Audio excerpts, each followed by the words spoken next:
Hello everyone, if you're trying to play Hytale and you keep getting this error, and an unexpected error occurred with the connection timed out from inactivity, then you have come to the right place because in this video I'm going to show you how easy it is to fix this annoying problem on Hytale easily.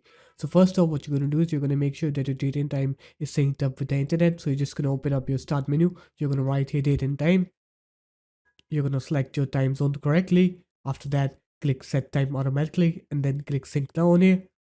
Wait for it to sync. If your time is not in sync with the internet, then your computer has problems connecting with the internet. And once you're done with that, now you're going to open up your start menu. You're going to write here run, and then you're going to write here reg edit. Click yes on here, and then you're going to go into HK local machine. After that, you're going to go into system. Then you're going to go into current control set, and then you're going to go into services. After that, you're going to scroll down until you find MSQUIC, and then you're going to go into parameters, and then you're going to come here, you're going to right click on it, click new, click keyword 64-bit value, and then you're going to put this value in here. Make sure to capitalize the I, T, and M in here, idle timeout MS. Press enter, open it up, click on decimal, set the value to 999999999.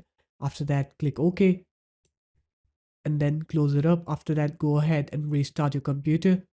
And once you're done with the restart, now when you try to connect to any server on Hytale, you'll see that your game will now work correctly. You will not get that connection timed out error anymore. So there it is guys, that's how easy it was. If you guys found this video helpful, make sure to leave a like, comment and subscribe to the channel. And I'll see you in my next video.